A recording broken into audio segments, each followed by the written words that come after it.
The experience of giving such course shows that the open course for size audience is a new and not always obvious concept. The great amount of instructional material and absence of clearly stated ideas cause great difficulties for participants.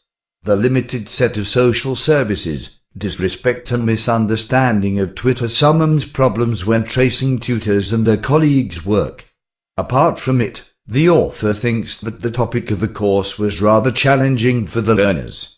The fact that the personal instructional environment is not formed was the reason of problems arising during the learning process. An open distance course, Social Services in E-Learning, was held from May the 23rd to July the 3rd, 2011.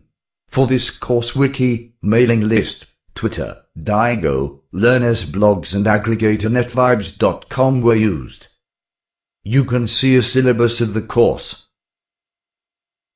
Since the beginning of subscribing to the course, active attendance at the course and surfing the pages started.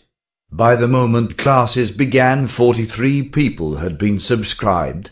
At the beginning of the course we could observe the maximum of visits and browsing. Then the attendance was gradually decreasing. It is essential that personal learning environment of the course's participants is poorly formed. Only 10–20% of participants use most services, which is not helpful in communication. It should be noted that the number of visitors, Ukraine -64%, Russia -23%, the USA -9%, Belarus -4%, was twice as big as the number of those registered.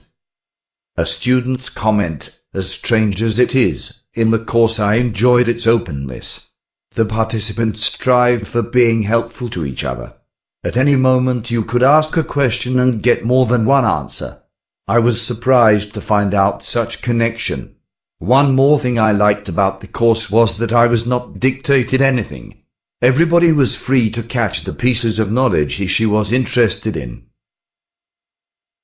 The open distance course, E-Learning from A to Z, includes two parts.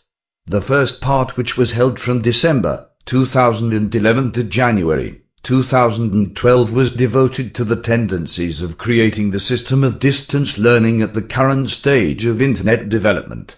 Second part considered methods to design distance learning courses and to hold initial distance learning course. The main objective of the course is to analyze the level of distance learning development in Ukraine on the basis of webinars held in May–October 2011, consider the tendencies of distance learning development abroad and outline the requirements to the modern system of distance learning. Before the course started, the following webinars were held: Social Services in Learning Process, Twitter, Personal Learning Environment. Their task was to help the learners acquire the skills of using social services during the course.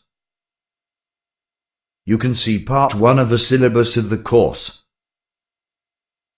The total number of those registered in the course is 31. According to Google Analytics, the course was attended by 430 people from 29 countries of the world, 117 towns. Among them, from Ukraine -76%, Russia -13%, Belarus -5%. On average there were 30 people a day. Surfing the weekly pages ranges from 550 to 200. The analysis of the course operation allows a conclusion that 1% rule is applicable to course students. According to the rule, 90% of course students observe the process, 9% of course students participate from time to time, while 1% of the students are active. Figure 1 gives the curve of distribution of the students among social services for E-Learning from A to Z course. As the curve shows, the ordinary distribution is not observed. Most students have mastered only 3 social services. It should be noted that Vkontakte, Odnoklassniki and YouTube have not been considered as they are not used in the educational process.